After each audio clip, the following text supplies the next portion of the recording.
macam pemeriksaannya ya. Jadi ada 8 di situ ya, pemeriksaan untuk sistem urogenital ya. Jadi ada BNO-IVP, ada pilografi retrograde dan antegrade, ada micturating cystografi, ada uretrografi, ada pemeriksaan urodinamik, USG urologi, uroflowmetri, dan CT stonografi. Nah, tadi ada yang sempat baca nggak? Ada yang mau kalian tanyakan nggak sampai sini? Ada yang aneh nggak? Atau ada sesuatu yang, oh aku pernah mengalami seperti ini dulu, terus kemudian aku dilakukan USG urologi misalnya. Jadi kalian bisa tanya. Ada yang sudah sempat baca? Intan? Nah, aku taunya Intan soalnya. Sama Ajwat. Aku lihat Ajwat sama siapa itu? Di mana kamu? Ajwat masih mood kayaknya suaranya. Ajwat masih mood. Oh, soalnya dia berbagi dengan siapa itu?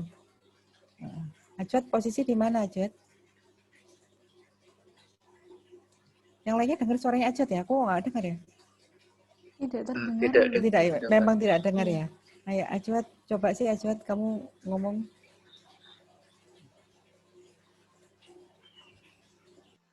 Permisi. Ya, itu baru dengar. Di mana kamu? Di Masjid Ibnu Sina, Bro. Oh, di Ibu Sina. Oke. Jadi kamu di Malang, nggak pulang ya berarti ya? Buatan, Bro. Oke. Ada pertanyaan nggak, Ajwat? Belum, Bro. Belum ya. Oke, ya karena Kakak sempat baca. Tapi kalau kamu boleh ya tanya ya, kita langsung di slide ini semua paham ya. Jadi untuk urogenital ya, itu modalitasnya ada 8 ini. Semua paham ya? Oke ya, nanti kalau kalian sebetulnya belajar sekarang itu kan untuk nanti persiapan kalau kalian ujian CBT, ujian UKMPPD ya, kalian tahu ininya. Jadi ada 8, nanti terserah dihafalkan aja, boleh ya. Terus kemudian kita mulai dengan yang pertama, BNO IVP ya. Nah, BNO IVP itu kalian pernah dapat sebelumnya kan ya, blog sebelumnya ya. Kalian tahu BNO IVP BNO itu asalnya dari Dutch ya, dari Belanda. Jadi mungkin kalau kalian nanti ke luar negeri gitu ya, kalian nanti studi lanjut ke luar atau kalian misalnya exchange keluar, mungkin orang-orang di luar itu nggak tahu BNO itu apa ya. Nah, BNO itu plain abdomen, plain photo abdomen. Nah, itu bahasa Belandanya itu BNO, Blast Near Overseas ini ya. Kalian sudah tahu kan kalau foto polos abdomen atau plain foto abdomen itu ada 2, ada BOF dan ada BNO. Kalau dengan persiapan itu BNO. Persiapannya apa? Persiapannya itu kamu pakai urus-urus dulu, makan bubur. Nah, itu persiapan supaya ususmu itu bersih. Jadi kalau ada kelainan kelihatan. Itu namanya BNO. Ya. Nah, kalau BOF itu buick overseas foto, itu foto plain abdomen yang langsung. Jadi kalau misalnya kamu kolik abdomen, perutmu sakit, kamu datang ke UGD, terus kemudian langsung kamu difoto, itu namanya BOF. Sama-sama plain foto abdomennya. Ya. Nah, itu ada 2, BNO dan BOF gitu. Kalau BNO karena dengan persiapan itu biasanya digunakan untuk pemeriksaan lanjutan. Nah, seperti contohnya ini IVP. Contohnya ini untuk pemeriksaan intravenous pilografi. Dari namanya aja intravena, berarti ada pemberian kontras intravena. Pilografi untuk melihat pilum. Paham ya? Sampai sini ya. Jadi nanti setiap kalian mendapatkan istilah kedokteran itu sebenarnya gampang, kamu artikan. Jadi kalau ini BNO IVP, berarti ini pemeriksaannya harus dengan persiapan untuk menilai pilum gitu ya. Dan diberikan kontrasnya apa? Dengan intravena. Gitu, ya. Nah, ini ya. Ini yang tadi sudah saya bahas ya. Jadi kalau BNO dari bahasa Belanda, Blasnier overzicht ya. Blas itu kandung kemih, nier itu ginjal, overzicht itu melihat, meneliti itu ya. Jadi kalau dia itu mau melihat itu tadi karena mau melihat ginjal, kandung kencing dan untuk melihat ureter, maka namanya bisa juga disebut dalam bahasa Inggrisnya itu QB, kidney urinary bladder ya. Jadi menggambarkan ini, menggambarkan ginjal, ureter dan kandung kemih. Ini IVP tadi ya. Jadi diberikan kontrasnya intravena, terus dia dimasukkan untuk melihat ini. Jadi melihat apa? Kalau kamu masukkan kontras intravena, maka kamu akan melihat fungsi, ya, fungsi dari itu tadi ginjalnya, kandung kencingnya, ureternya itu bisa, ya. Gitu. Paham sampai sini ya? Jadi itu yang pertama ya, BNO IVP. Terus, nah ini ya, ini indikasinya mau diperiksa BNO IVP itu tadi apa? Tadi nanti kamu baca sendiri, untuk melihat batu, untuk melihat prostat enlargement, untuk melihat tumor, untuk melihat scarring itu ada infeksi atau struktur, untuk melihat bagaimana hasil operasi, terus ada atau tidak kelainan kongenital. Nanti baca lagi ya. Nah, ini kontraindikasi. Jadi setiap pemeriksaan radiologi yang menggunakan kontras, kamu harus tahu ada indikasi, ada kontraindikasi. Ya, gitu ya. Jadi intraindikasinya itu apa? Alergi. Tentu saja di mana-mana kalau kamu pakai memasukkan obat, ya, kamu menggunakan kontras itu mesti ada reaksi alergi. Nanti kamu pelajari sendiri alerginya itu apa ya, patofisiologi. Jadi kita kembali lagi. Jadi patofisiologi bagaimana bisa terjadi alergi ya. Terus kemudian kalau gagal ginjal nggak boleh pasti. Kenapa? Ya tentu saja karena yang diperiksa adalah ginjalnya ya. Jadi kalau pasien gagal ginjal nggak boleh dilakukan IVP.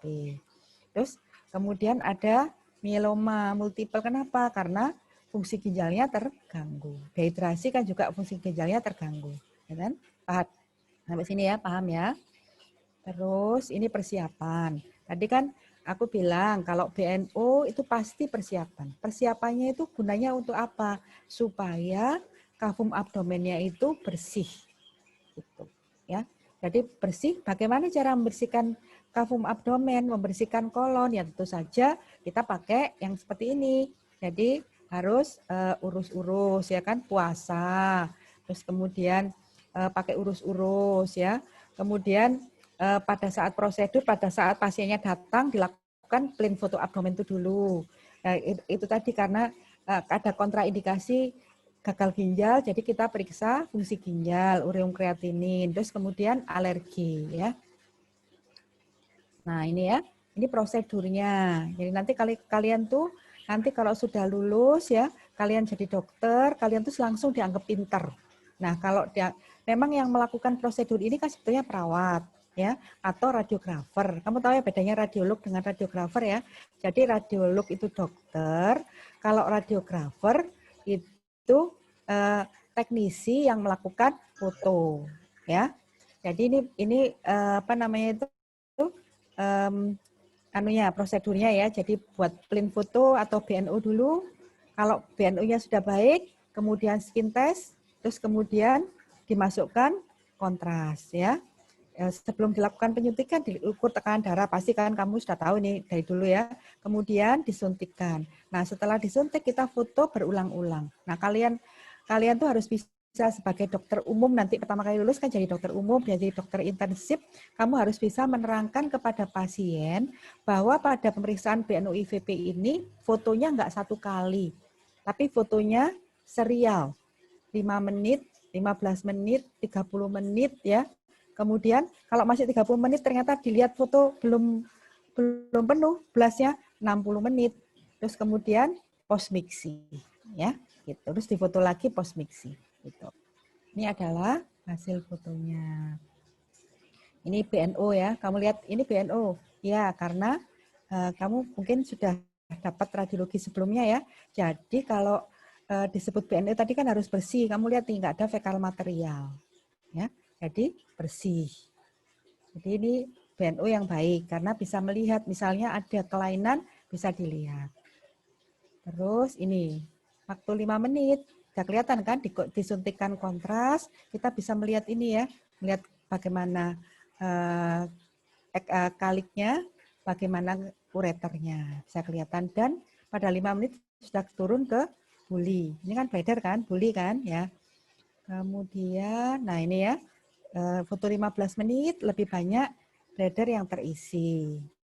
Terus, nah ini setelah 30 menit ternyata penuh ya. Kamu harus tahu dulu teori berapa sih penuhnya volume kandung kencing. Nah ini ya. Jadi ini kalau sudah penuh. Kemudian, nah ini setelah post mixing. Setelah foto penuh, setelah penuh kita lakukan post mixing. Untuk melihat apa? Untuk melihat pengosongan buli. Nanti kamu pelajari. Kenapa kok harus difoto 5 menit, 15 menit, terus kemudian 30 menit sampai full blast, kemudian baru post mixing. Ya, kamu cari nanti kenapa kok harus seperti itu. Ya.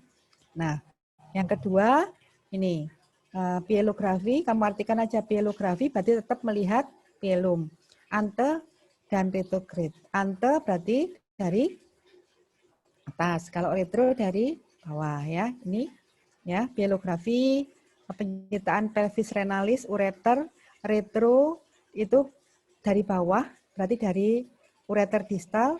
Kalau ante itu dari atas, ya kan, dari ginjalnya. Gampang ya jadinya ya. Jadi jangan dianggap susah, gampang dulu.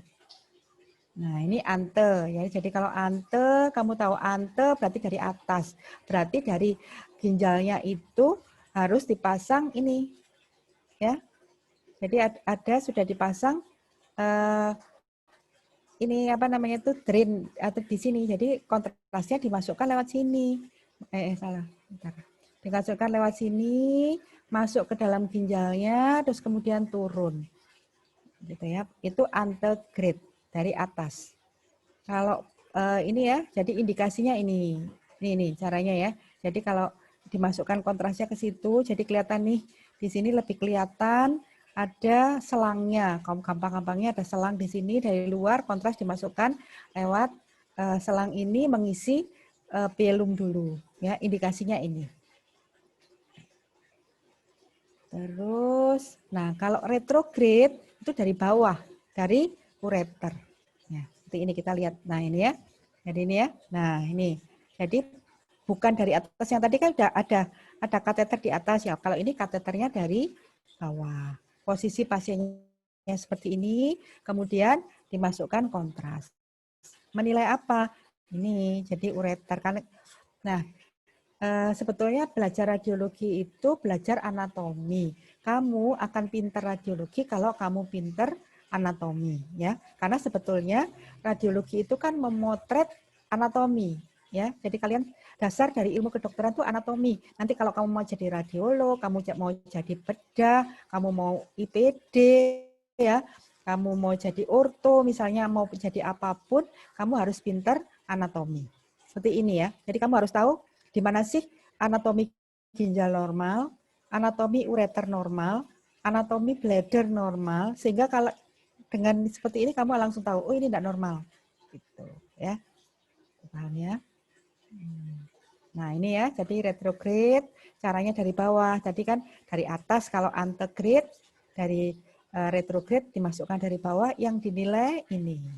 Gitu. Nanti kita kalau ada yang mau tanya ya. Terus, nah ini normal, kalau normal ya lancar sampai ke pielum. Kalau ada obstruksi, nah ternyata ini fisik obstruksi, cari obstruksinya kenapa. Gitu. Ya. Terus, nah ini ada yang namanya micturating cystoureterografi. Ya.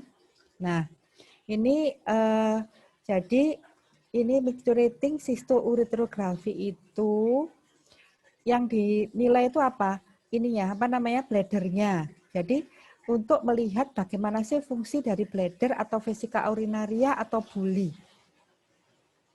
Dimasukkan kontras, terus dinilai bagaimana saat seseorang buang air kecil. Ya, dilihat di bawah fluoroskopi. Sudah diterangkan kan ya, kalian sudah semester 5 tahu bahwa pada radiologi itu bisa dilihat fix ya. Jadi fix itu kalau fotonya itu fix kamu hanya melihat satu sisi gitu misalnya. Misalnya kamu di foto toraks atau tadi foto abdomen BNO itu satu posisi, tapi bisa juga fluoroskopi. Kalau fluoroskopi kita bisa melihat pergerakan, ya. Jadi pergerakannya, nah ini ya. Jadi mengisi, terus kemudian dilihat di bawah fluoroskopi, terus kemudian dilihat bagaimana vesika urinarianya, ya. Paham ya sampai sini ya. Jadi ini ada pergerakannya, ini indikasi. Selalu ada indikasi dan selalu ada kontraindikasi, ya. Paham ya? Terus nah, ini persiapan pasiennya sama ya. Jadi ini persiapannya apa namanya itu kita nanti radiolog itu yang menentukan fotonya mau dalam posisi apa. Jadi foto standar itu bisa AP, tahu ya? AP itu antero posterior dari depan, sinarnya dari pasien. Kalau antero posterior itu sinar dari depan, foto dari belakang. Atau lateral. Lateral itu berarti dari lateral ke lateral. Nah, ini prosedurnya ya. Apa? Terus kamu harus tahu juga berapa sih volume kandung kemih normal. Jadi kalau pada orang dewasa itu sekitar 300-400. Kalau anak-anak usia ditambah 2 kali 30. Ya, ingat, jadi nanti kalau kalian sudah profesi, kalian sudah dokter muda, misalnya kalian disuruh melakukan pemeriksaan, mengasisteni pemeriksaan ini, kamu ditanya, berapa sih, Dek, kontras yang harus disiapkan? Kamu harus bisa. Kalau orang dewasa, kamu siapkan aja 300 atau 400. Tapi kalau anak-anak, kamu harus menghitung. Ya, misalnya umurnya 2 tahun, berarti 2 tambah 2, 4, 4 kali 30. Gitu. Ya. Nah, ini gambarnya ini seperti ini ya. Ini ya, ini kan buli ya, bladder atau buli. Terus, nah ini ya. Terus kemudian sama seperti tadi. Nah, ini ya, dilihat apakah ada harusnya kalau buli itu tidak boleh refleks ya. Tapi kalau terjadi tiba-tiba kamu mengisi buli refleks ke atas, berarti itu namanya vesiko-ureteral reflux ya. Itu keadaan yang patologis itu. Nah, ini juga ya. Jadi ini sama seperti tadi ya. Terus ini ya.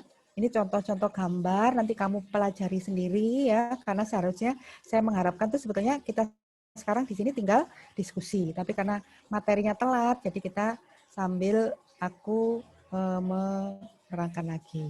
Terus ya ini uretrografi, dilihat dari namanya aja, berarti kita mau melihat uretra.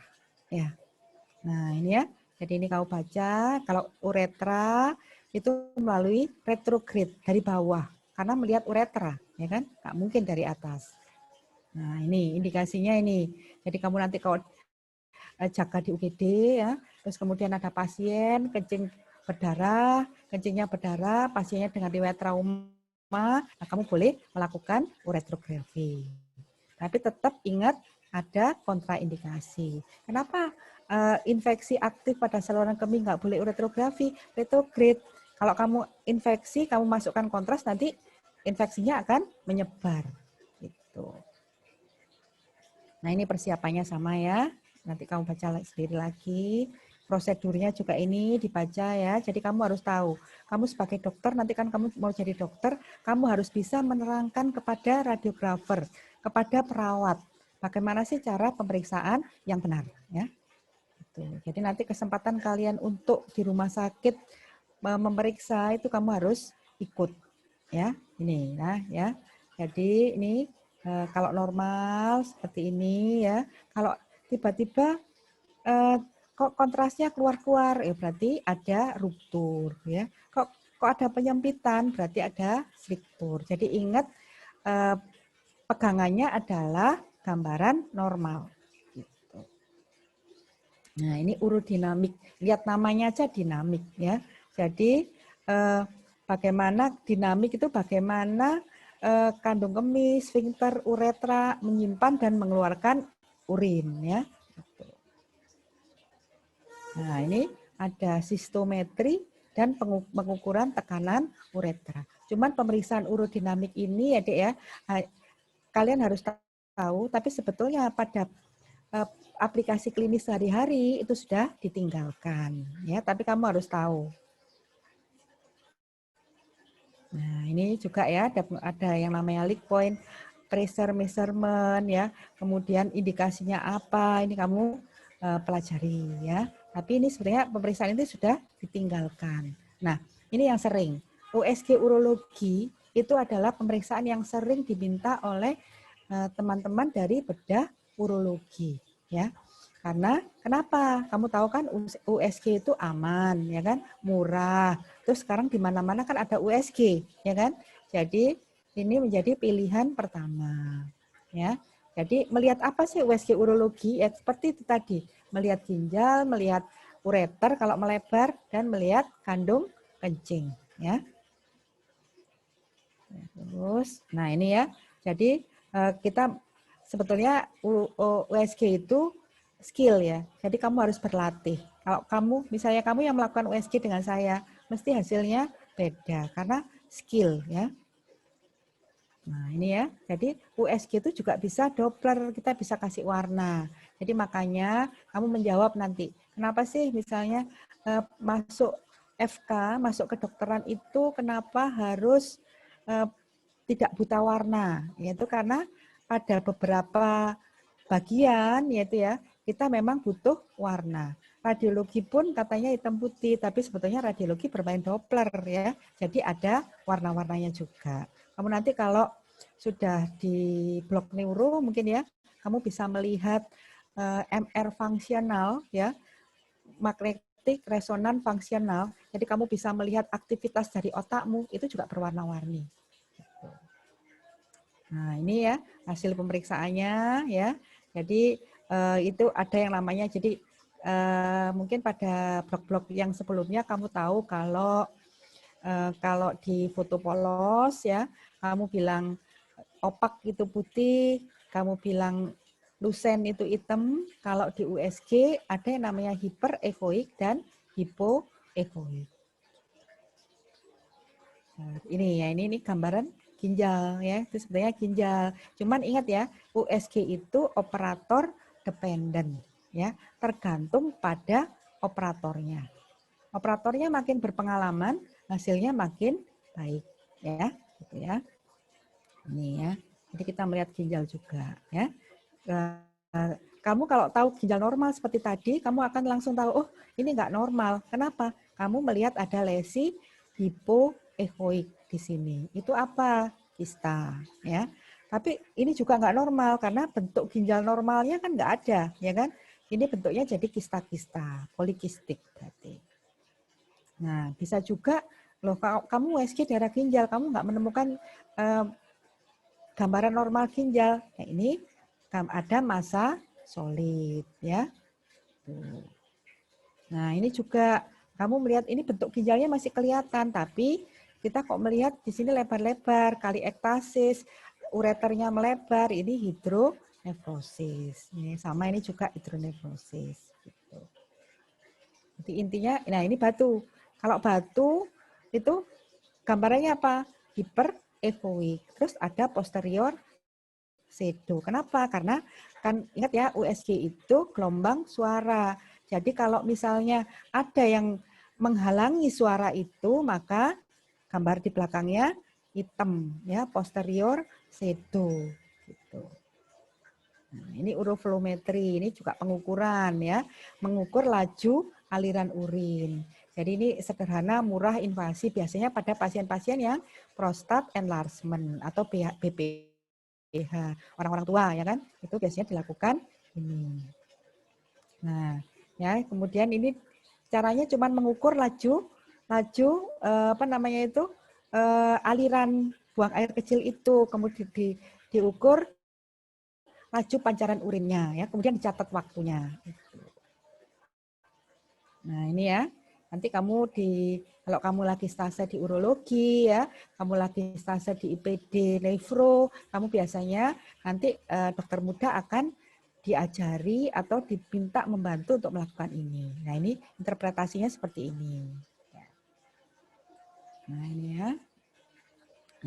Nah, sekarang ini yang jadi kan dari semua pemeriksaan itu sebetulnya apa yang sering dilakukan? Yang sering dilakukan itu adalah BNO-IVP, ya kan? Terus kemudian uretrografi, USG urologi dan CT stonografi. Kamu dari namanya aja CT, berarti kan menggunakan alat CT scan. Stonografi, stono batu kan, jadi menggambarkan batu. Jadi ini adalah pemeriksaan CT scan untuk melihat batu.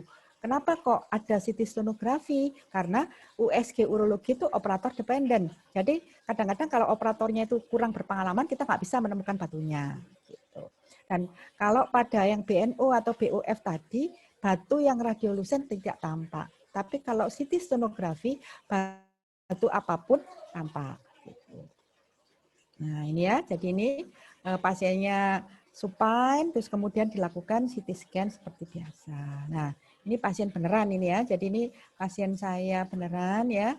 Jadi dilakukan, bisa kelihatan nih, ini batunya di sini kan ginjal kan ini ya. Jadi kan kalau CT scan kita bisa pada posisi koronal, posisi sagital, terus posisi aksial. Kamu bisa melihat di sini, oh memang ini ada batu ya, bandingkan kanan kiri ya. Ingat anatomi ginjal itu seperti apa? Ini batunya. Ini batunya, ya. Nah, ini oke. Nah, tadi sedikit ya yang saya sampaikan. Ada yang mau ditanyakan nggak? Paham nggak? Saya takut kamu nggak paham. Ada yang mau ditanyakan? Saya mau bertanya. Ya, Kemal ya. Ya, panggilannya siapa? Kemal. Kemal. Kemal. Silakan Ya. Kemal. Ya. Untuk pemeriksaan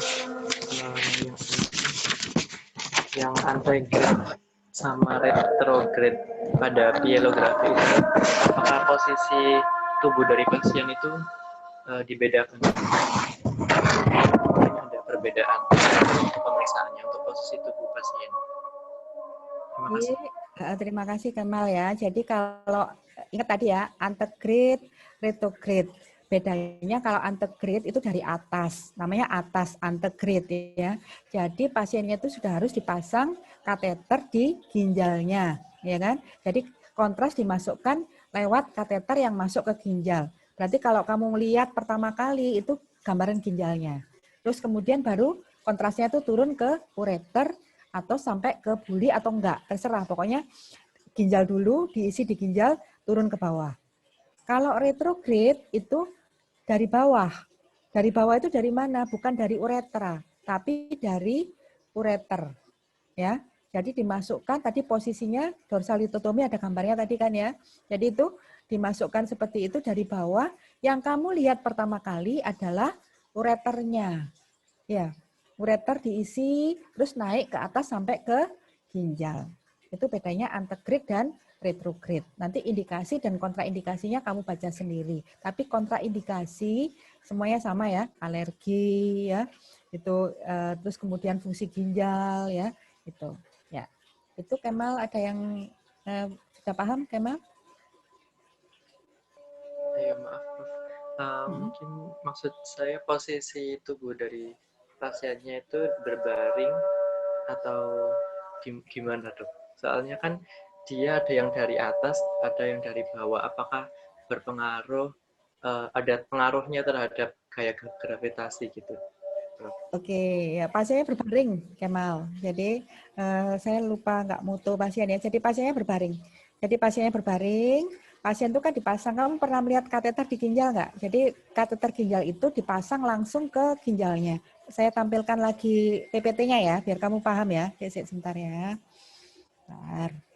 Tak tampilkan lagi PPT-nya. Bentar.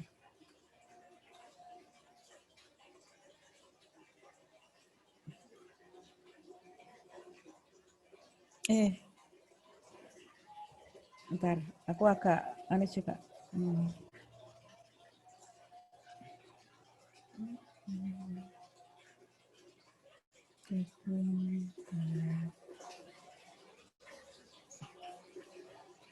Nah ini. Nah, ini ya. Ini yang pielografi tadi. Jadi kalau ini pasien tidur, Kemal pasiennya tidur, dia udah dipasang ini, kateter ini memang sudah dipasang oleh dokter urologi.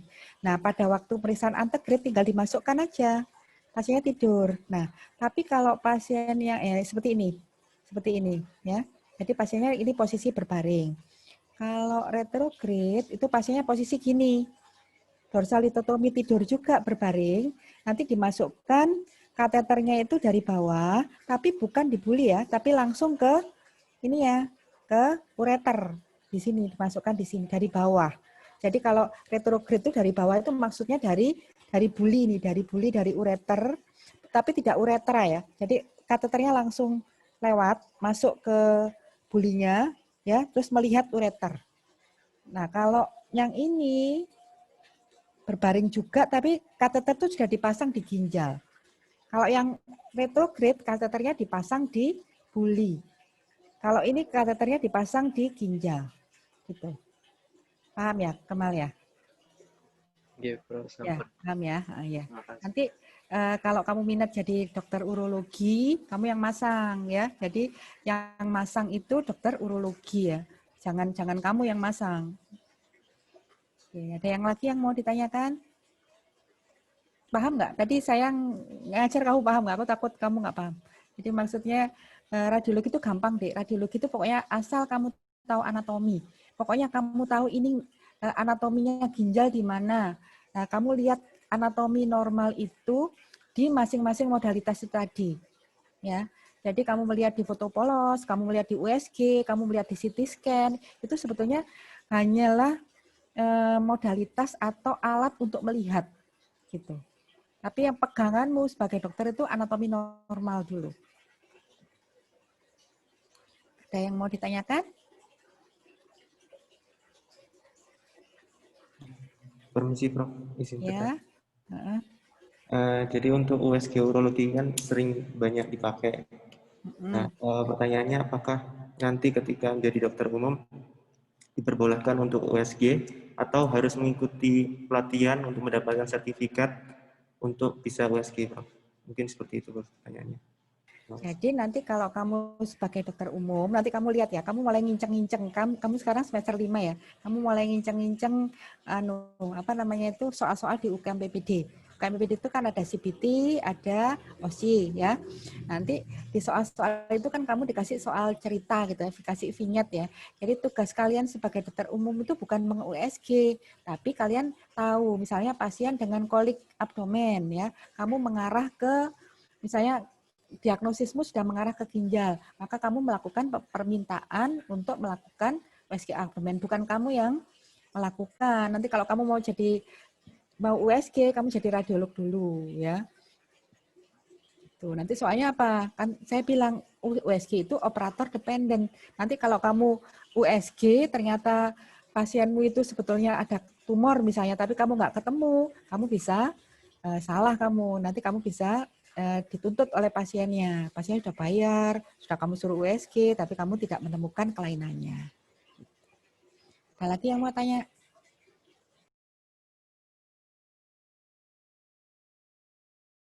Ada lagi nggak yang mau tanya? Ada yang pernah diperiksa MBNU-IVP atau USG atau CT stono atau mungkin bukan kamu tapi tetanggamu atau orang tuamu atau saudaramu, ada nggak? Ada yang mau ditanyakan nggak?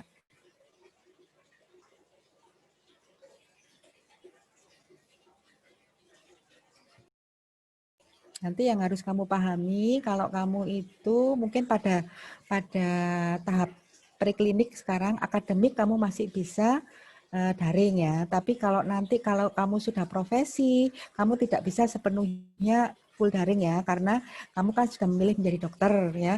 Jadi dokter itu ya jelas ketemu pasien ya. Nggak mungkin kamu menjadi dokter lulus hanya sebagai dokter daring. Itu yang harus kamu siapkan mulai sekarang ya.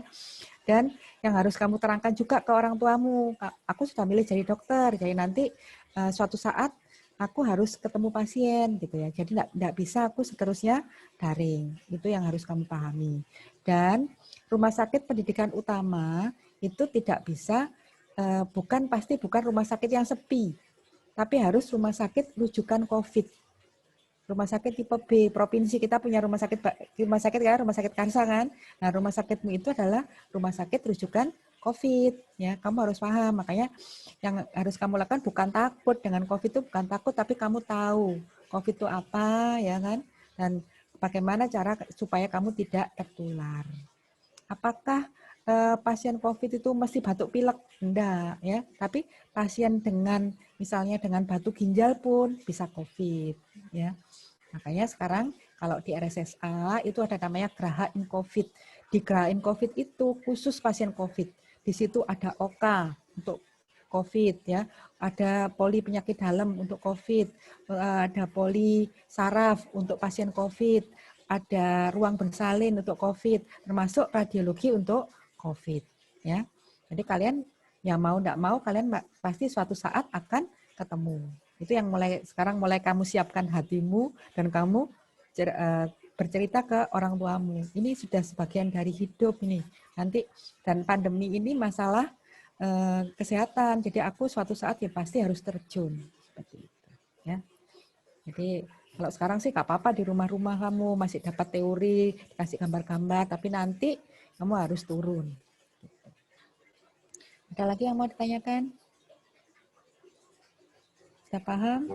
Permisi Prof, izin bertanya. Yulia. Ya. Tadi yang di bagian micturating sitografi itu kan disebutkan yang di PPT itu memvisualisasikan vesika urinaria menggunakan kontras atau orang tersebut buang air kecil. Nah itu bagaimana ya Prof caranya? Kok waktu orang itu buang air kecil gitu? Agak bingung. Ya, jadi kalau micturating uretrografi itu memang yang dinilai bagaimana fungsi dari berkemih itu loh, Dek. Fungsi dari kamu kencing itu loh. Jadi makanya itu yang dilihat. Itu biasanya pada micturating uretrografi itu pemeriksaannya itu digunakan untuk anak-anak. Anak-anak itu ada yang ISK atau ya, infeksi saluran kencing nggak sembuh-sembuh. Nggak sembuh-sembuh. Kenapa ini? Maka dilakukan micturating uretrografi itu tadi, dilihat ternyata ada reflux. Bagaimana berkemihnya, ya. Jadi kan anak-anak itu nggak bisa cerita. Kalau kamu kan bisa, tapi kalau anak-anak itu anyang-anyangan kan nggak bisa ngomong, ya. Nah itu yang bisa dinilai dengan pemeriksaan. Nah pemeriksaannya itu dengan itu tadi, MCU itu tadi. Ya. Jadi kamu melihat yang dicari itu FUR. Itu tampilkan lagi ya. Nggak balik tampilkan nggak apa-apa ya. Ya. Jadi yang dicari itu FUR-nya. Ya.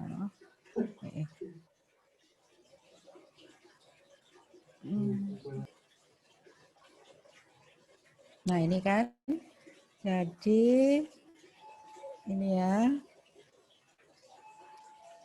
Nah itu ya.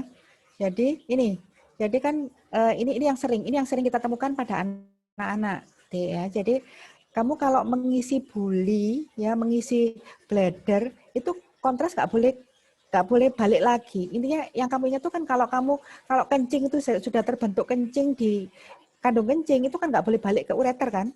Kalau balik ke ureter itu namanya reflux vesiko-ureteral. Pasiennya biasanya apa? Pasiennya itu ISK nggak sembuh-sembuh. Makanya begitu diperiksa ada reflux balik. Ya. Kalau tadi kamu tanya misalnya retrograde, kok bisa loh retrograde dimasukkan secara nggak pasif, ya, secara aktif memang diberi tekanan. Tapi kalau pada ini nggak ada tekanannya, tapi kita akan melihat, oh, jadi ada apa namanya itu ada reflux. Ya, nah reflux itu penyebab dari itu tadi infeksi yang nggak sembuh-sembuh. Paham Yulia? Iya Prof. Itu berarti di kontrasnya dimasukkan langsung di vesika urinarianya waktu anaknya memang pengen mixing gitu ya Prof? Atau gimana? Enggak, pasiennya begini. Jadi anaknya suruh kencing dulu, Yulia. Iya. Terus habis itu dimasukkan, kan kamu menghitung tadi berapa sih jumlah volumenya. Tadi kan kamu menghitung usia tambah 2 kali 30. Jadi misalnya pasiennya umur 2 tahun berarti 120 cc. Kamu siapkan kontras 120 cc, masukkan. Nah, terus penuh refleks apa enggak? Terus habis itu dia suruh kencing. Gitu. Yang kamu lihat adalah refleksnya itu tadi. Kalau orang dewasa sih gampang langsung dimasukkan 300 atau 400 ya. Biasanya siapkan 400 tapi jangan maksa karena 300 kadang-kadang udah penuh. Bisa aja kan tidak kencing, kamu aja kencing kan kadang-kadang nggak bersih sama sekali gitu kan rasanya. Gitu ya. Ada lagi yang mau tanya? Makasih, Prof. Ada yang mau tanya? Izin bertanya, Prof. Suraida. Ya, kalau yang saya pernah baca itu ada voiding cystoretrography. Nah, itu sama seperti yang tadi ada yang salah satu yang disebutkan enggak? Jadi kalau voiding cystouretro, berarti kamu tahu dari namanya kan berarti dia menilai cysto dan uretro, menilai kandung kencing. Cysto itu kandung kencing ya, menilai vesika urinaria atau kandung kencing dan uretro. Sama seperti itu tadi, apa namanya, sistografi, tapi atau sama dengan uretrografi, tapi dinilai dua-duanya. Ya. Jadi menilai uretro dan sistonya. Kalau voiding berarti yang dinilai berarti sistonya dulu. Berarti pasien itu sudah terpasang terpasang kateter di kandung kencingnya, ya. Jadi diisi dari atas dari kandung kencingnya. Kalau uretro diisi dari bawah. Kalau uretra kan memang normal dia masuk ke kandung kencing. Yang nggak normal adalah dari kandung kencing, nggak boleh dia refleks ke ureter. Jangan keliru loh ya, kadang-kadang koas itu ya, sering keliru antara uretra dengan ureter. Ya. Itu ya Suraida, paham? Jadi kalau sisto uretro, berarti yang dinilai sisto dan uretranya. Gitu, ya. Caranya voiding, berarti dari atas. Ya. Voiding itu sama dengan ante, dari atas. Kalau uretro sisto itu dinilai dari bawah. Pemeriksaannya sama seperti itu. Sama dimasukkan kontras, terus kita lihat gambarnya. Ada lagi yang mau tanya? Siapa yang rumahnya paling jauh? Siapa? Ya siapa? Siapa nih? Suaranya siapa nih? Iya, saya Intan, Prof. Oh Intan. Izin bertanya, iya. Kamu di Untuk kampus soalnya Tan. Foto belakangnya. iya, foto belakangnya di kampus, Prof. Untuk yang foto polos itu saya pernah baca itu untuk gambarannya bisa Stockhorn atau tanduk rusa. Itu apakah selalu ada ya, Prof? Untuk kasus yang batu ginjal? Nggak selalu ada. Jadi batu ginjal itu bentuknya macam-macam ya. Nah, yang bentuk Stockhorn itu kan rusa ya, tanduk rusa. Kamu bayangkan, memang sistem pelvikokalisitas ginjal itu kan bentuknya seperti tanduk rusa kan? Terasa nggak? Bentuknya kan seperti kalik-kalik seperti itu. Kalau batunya memenuhi kalik-kalik itu namanya batu Stockhorn. Tapi bisa yang saya tunjukkan tadi contoh yang CT stono, kan ada Stockhorn tapi di bawah aja, ya kan? Bisa seperti itu. Atau bisa aja batu itu bentuknya seperti batu biasa, bulat atau lonjong itu bisa. Ya. Jadi tidak selalu ada. Bentuknya macam-macam, tergantung batunya. Ya. Terima kasih, Prof. Yo, ada lagi yang mau tanya? Yang rumahnya paling jauh siapa di sini? Siapa Tan? Intan, yang rumahnya paling jauh Tan. Farizi, Prof. Sama Farizi rumahnya di mana? di Bali. Oh di Bali. Farizi, kamu mau tanya? Muhammad Farizi ini ya? Bukan? Ya, Ya. ya Prof. Ya, kamu mau tanya nggak jauh-jauh dari Bali? Masih belum, Dok. Bali mana kamu, Farizi? Saya Bali ini, Jembrana. Satu lagi siapa Intan? Septafani sama Fadila, Dok. Septafani rumahnya di mana? Septafani yang mana nih? Septafani. Oh, yang nggak ada videonya. Septafani rumahnya di mana? Lahirnya September ya? Iya, Dok. Di Bengkulu, Dok. Di Bengkulu. Mau tanya nggak jauh-jauh dari Bengkulu? Pengen balik Malang apa enggak? Dok, pengen, Dok. Ya, biasanya. Iya, saya juga nggak enak ya rasanya kuliah model gini ya. Mending ketemu kalian, saya bisa tunjukkan, saya bawakan foto biasanya. Jadi kamu lihat barangnya. Tapi kalau gini kan terpaksa kamu melihat foto. Kalau melihat barangnya, sekali lihat aja kamu pasti ingat ya. Satunya lagi siapa Intan tadi? Pak Septavani, satunya? Nur Fadila, satunya lagi Nur Fadila di Gilvani. mana? Gilvani itu, Gilvani di mana Gilvani? Kamu rumahnya di Iya, mana Gilvani? di Kalimantan, Dok. Kalimantan Tengah. Kalimantan Tengah itu jauh banget. Ayo, kamu mau tanya apa? Belum ada, Dok. Satunya lagi siapa? Nur Fadila. Nur Fadila di mana Nur Fadila? Makassar, Dok. Enak dong kemarin di Makassar. Panas, Dok. Ya, ada yang mau tanyakan Fadila? Masih belum, Dok. Siapa yang mau tanya? Paham ya, tapi aku gini loh ya, kalau kamu ngajar aku nggak mau kamu nggak ngerti. Jadi intinya kalau aku ngajar itu maunya kalau pertama kali masuk kelas itu pengetahuan kita beda. Pasti aku lebih pintar dari kalian. Tapi begitu kelas selesai, harapanku itu adalah kalian semua mempunyai pengetahuan yang sama dengan aku. Gitu.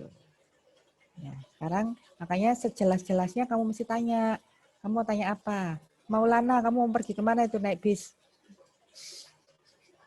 Enggak kemana-mana, Prof. Saya dia backgroundnya di bis. Mau pergi kemana kamu? Buatin pundi-pundi, Prof. Dari mana kamu? Rumahmu di mana? Di Purwokerto, Prof. Jawa Tengah. Purwokerto. Oh, iya. Ayo, siapa lagi? Intan, tunjukin temanmu, Tan. Yang dari jauh apa yang dari dekat, Prof? Terserah, kamu siapa yang kira-kira pertanyaannya banyak? Biasanya Cep Reza, Yang Prof. Reza. Ya, Reza mana? Cep Reza, oh gitu. Reza Iya, rumahnya Prof. mana, Rez?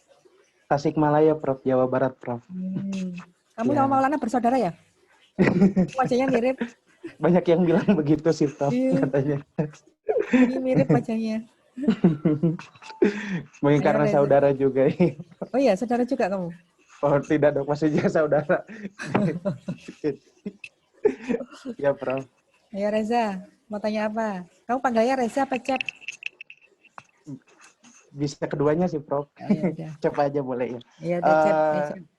Ya, untuk dari saya tidak ada, Prof, sepertinya sudah. Iya. Oke. Kenapa Yulia kamu? Kamu ketawa-ketawa kenapa Yulia? Kamu naksir sama Cep ya? Enggak, Prof. Lucu aja, Prof. Kenapa? Ya, emang wajahnya lucu nih anak dua nih, Maulana sama Cep nih. Kembar ini. Nanti kita bikin putra putri FKIK. Putranya si Cep sama Maulana ini berdua. Jadi ikonnya. Ada lagi yang mau tanya ini. Udah paham beneran nggak ini? Ini bertanya. Milenia. Ayo milenia. Milenia lahirnya tahun 2000 pasti ya? Milenia. Iya, Prof. Kamu mau tanya apa milenia? Masih belum ada. Rumahnya di mana milenia? Di Malang. Di Malang. Wah, enak. Gitu. Ya.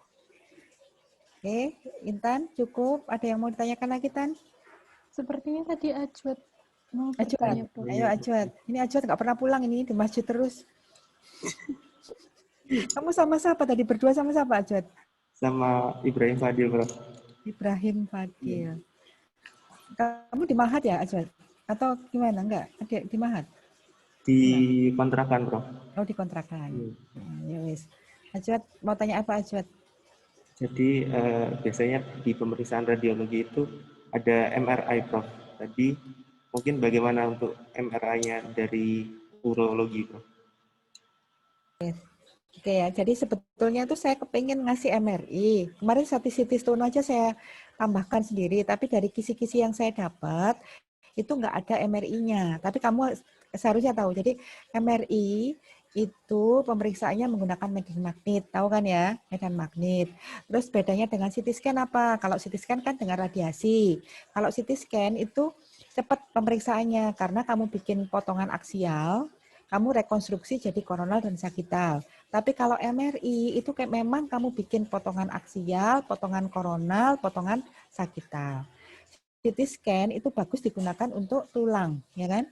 Kalau MRI bagus digunakan untuk jaringan lunak. Jadi kalau MRI pada urogenital itu untuk melihat apa? Bagus misalnya untuk melihat tumor. Misalnya tumor pada ginjal. Tumor pada ginjal itu isinya apa? Ya, tumor itu macam-macam kan ya. Ada yang vaskularisasinya tinggi, ada yang bahannya dari lemak. Nah, itu kita bisa melihat dengan MRI. Jadi MRI itu akurasinya itu mendekati gold standarnya. Karena dengan MRI itu banyak sekuen-sekuennya. Jadi kan sekuennya itu pernah baca ya, pernah diterangkan sebelumnya. Ada T1, ada T2, ada proton density, ada fat supresi. Jadi untuk melihat lemak itu ada. Jadi kamu kalau melihat tumor di MRI, kamu akan bisa menentukan, oh ternyata isinya tumor ini gitu ya, isinya tumor ini lemak gitu ya. Isinya tumor ini ganas, tumor ini benign. Itu kamu bisa melihat secara lebih akurat dengan MRI. Apakah fungsinya? Fungsinya ya itu tadi, dia terutama untuk jaringan lunak, Ajwat. Ya. Jadi MRI itu untuk jaringan lunak. Tuh, ada lagi yang mau tanya? Saya belum menampilkan gambarnya MRI, nanti tak tunjukkan nanti anunya. Ada yang mau tanya? Ini penting berarti Intan, atau Intan koordinator aja untuk blog ini? Ya, koordinator di blog ini dengan Cep Reza, Prof. Oh, dengan Cep. Oh. Nanti kamu pasangannya Cep ya? Dia ketawa-ketawa terus si Cep. Pasti orang tuamu seneng ya, soalnya pipimu cabi, Cep.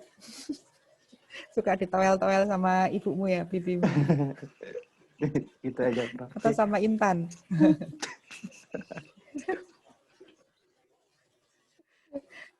Yang mau tanya lagi, udah paham?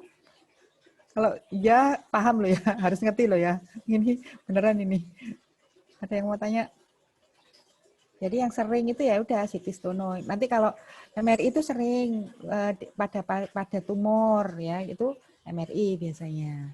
Atau tumor-tumor yang kamu curiga bukan tumor tapi kelainan vaskuler, itu MRI. Karena dia tidak ada radiasi ya. Kalau yang tadi kan semua yang berhubungan dengan radiasi kontraindikasi untuk wanita hamil. Nah, misalnya kamu ada wanita hamil, kamu curiga ada batu apa kamu bisa masuk minta MRI, USG dulu baru MRI. Ya, ada yang mau ditanyakan lagi, Nadia? Iya, Nadia. Iya, Prof. Saya mau tanya, Prof. Untuk yang tadi pemeriksaan urodinamik kan sudah ditinggalkan dalam klinisnya, itu kenapa ya, Dok? Terima kasih. Karena gini, karena nggak praktis. Ya, nanti makin lama, kayak tadi misalnya CT stono, sekarang lagi ngetren CT stono. Kenapa? Karena dengan CT scan itu nggak usah persiapan, kamu bisa lihat semua. Kamu bisa melihat bentuk ginjalnya, anatomi ginjalnya, kamu bisa lihat batu, kamu bisa lihat tumor dengan CT stono. Jadi makin lama pemeriksaan itu makin canggih. Makin canggih itu makin apa? Makin gampang. Ya, itu tadi alasannya karena nggak praktis. Gitu. Terima kasih, Prof. Ya. Yuk, ada lagi. Husna. Belum ada, Dok. Belum ada. Dwi Wahyu. Belum, Dok. Kamu lagi nyupir? Udah, Dok, lagi di perjalanan. Mau kemana kamu? Mau ke mau ke saudara, Dok. Iya, sedang saudara. Hati-hati loh ya. Jadi pelaku perjalanan itu juga hati-hati.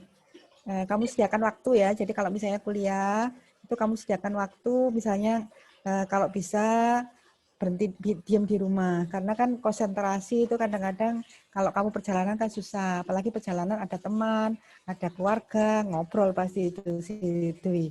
Iya, Dwi. Iya, Prof. Iya, pasti dia ngobrol dia. Iya, ngapunten, Prof. Siapa lagi yang sedang dalam perjalanan, Cep? Siapa, Cep? Kamu absen, temanmu siapa lagi yang dalam perjalanan, Cep? Tidak ada, Dok. Sepertinya semuanya di rumah kalau tidak menggunakan background bayangan, Prof. Ya mungkin kita sebaiknya memang tidak menggunakan background bayangan ya. Memang aku beri contoh buruk ya, Iqbala menggunakan sepertinya, background Prof. bayangan. Tapi sebetulnya siapa? Iqbala Iqbal. sepertinya, Prof. Mau tanya, Iqbal. Ya, Iqbala sepertinya, Prof. Sangat bersemangat sekali sepertinya. Mana Iqbala? Iqbala. Enggak, Prof. Sudah. Oh, Iqbala Jelas. juga perjalanan tuh. Iqbala mau pergi kemana? Iya, saudara yang meninggal, Prof. Ya. Oke, jadi hati-hati ya. Jadi itu apa namanya itu kuliah daring itu bagus. Tapi tolong pada waktu kalian kuliah itu usahakan ada di rumah ya, atau ada misalnya kayak Ajwat ada di masjid. Pokoknya kalian diam. Karena kalau dia itu si Maulana akhirnya nggak jadi perjalanan naik bis kan. Dia udah ganti background. Ya udah. Hati-hati ya. Jadi itu tadi ya. Ada daring dan ada luring ya. Pada waktu daring usahakan kamu konsentrasi. Konsentrasi itu gimana? Kamu diam di suatu tempat. Terserah kamu mau di mana. Tapi ya sebaiknya kalau keadaan gini jangan di kafe. Kecuali kalau kafemu sendiri ya. Kafenya itu sepi, silakan. Cari yang bagus di kafe, kafenya lagi sepi, kamu sendirian boleh ya. Tapi jangan sambil perjalanan ya. Kecuali kalau kayak tadi Iqbala mungkin ada si Dwi lagi jalan-jalan kemana ini si Dwi? Izin dok, ke saudara dok. Ngapunten. Ya, ke Bromo mungkin, Prof. Ngawur. Ke Bromo. Aduh, ke Bromo Dwi nakal banget Dwi. Enggak bro, beneran bro. Enggak bohong bro. Kamu harus, ini Dwi yang suka nyanyi itu kan ya? Nyanyi dulu Dwi. Dwi. Berhubung kamu ketahuan kamu Aduh, sama saya. Sama saya. Enggak bro. Ngapunten bro. Atau mau silakan. Intan ya, Tan sudah Tan? Siapa Tan? Iya sudah, Bro. Udah, ya wes. Ya udah. Kalau sudah, semoga yang saya sampaikan tadi bisa kamu pahami ya. Nanti makalahnya udah PPT-nya udah aku kasih ke Intan. Moga-moga sama Intan sudah diupload. Silakan dipelajari. Kalau ada yang kurang paham boleh ditanyakan ya. Nanti tanya Intan, tanyanya di mana ya. Selamat belajar, semangat ya, semoga ya. Selamat jalan-jalan buat Dwi sama Iqbala ya. Dan Maulana nyupir kayaknya kalau Maulana dia punya sendiri, punya bis sendiri itu kayaknya. Amin, Bro. Ya udah, saya akhiri ya Intan ya. Selamat sudah sore, mungkin kamu sudah waktunya tidur siang ini. Udah nggak ada kuliah lagi kan ya? Selamat tidur siang ya. Ya udah, saya akhiri. Terima kasih. Assalamualaikum warahmatullahi wabarakatuh. Warahmatullahi wabarakatuh. Terima kasih, Prof. Terima kasih, Prof. Assalamualaikum. Aku live dulu ya. Iya.